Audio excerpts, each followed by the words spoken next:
আসসালামু আলাইকুম। Hello everyone, সবার কি অবস্থা, কেমন আছেন? আমি আলহামদুলিল্লাহ আপনাদের তো অনেক অনেক ভালো আছি, বাট মনটা অনেকই খারাপ। এত পরিশ্রম করতেছি, এত কষ্ট করতেছি, তারপর পেজের অবস্থা এতটাই খারাপ, পেজ এতটাই ড্যামেজ হয়ে গিয়েছে কি বলবো। তো সবাই তাই আপনাদের কাছেই বলা, কারণ আপনাদের এত সুন্দর সুন্দর কমেন্ট যেগুলো পড়তে আমার খুবই ভালো লাগে, পেজে কাজ করার আরও আগ্রহ বেড়ে যায়। আশা করি সামনে আপনাদের এই ভালোবাসা নিয়ে অনেক দূর আগায় যেতে চাই। অবশ্যই আমার পাশে থাকবেন।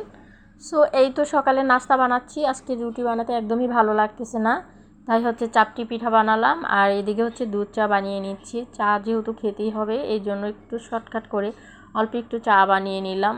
সত্যি বলতে পেজে এত কাজ করতেছি, তারপর পেজের অবস্থা খুবই খারাপ। আসলে কয়েকদিন নেট না থাকাতে পেজের অবস্থা সবার একই অবস্থা হয়ে গেছে। যাই হোক, আলহামদুলিল্লাহ আস্তে আস্তে ঠিক হয়ে যাবে ইনশাআল্লাহ। সবাই যদি আমার পাশে থাকেন, সবাই যদি সাপোর্ট করেন, ঠিক হয়ে যাবে। ফাইনালি সকালের নাস্তা রেডি।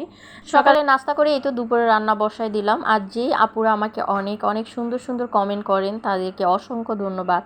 আপনাদের এই সুন্দর সুন্দর কমেন্টগুলো পড়তে আমার ভীষণ ভালো লাগে, আর আপনাদের এই ভালোবাসা নিয়ে আমি অনেক দূর যেতে চাই।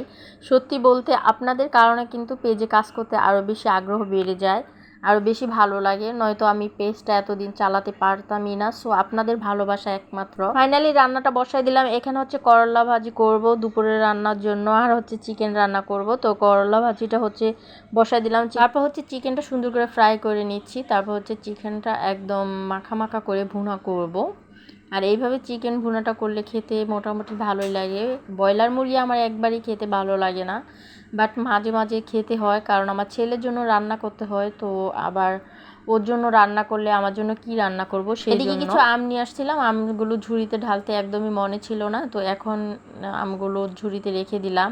আর এই আমগুলো খেতে না এমনিতে ভালো লাগে না, বাট একটু হালকা মরিচের গুঁড়ো, হালকা বিট লবণ, হালকা একটু চিনি দিয়ে মেখে দুপুরের টাইমে খেতে এত বেশি মজা লাগে কি বলবো। এই জন্য হচ্ছে এই আমগুলো আনা।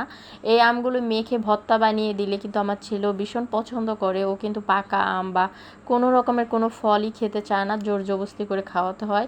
যাই হোক, এই আমগুলো এইভাবে মেখে দিলে ও খেতে অনেক বেশি পছন্দ করে।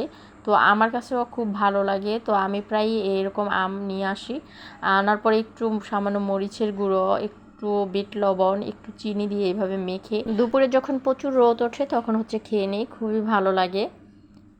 আপনারাও কিন্তু এইভাবে বাসায় বানিয়ে খেয়ে দেখতে পারেন। সত্যি কাঁচা আমের যেই ভর্তাটা, সেটা থেকে আমার কাছে বেস্ট মনে হয়েছে এই পাকা আমের ভর্তাগুলো, অনেক ভালো লেগেছে।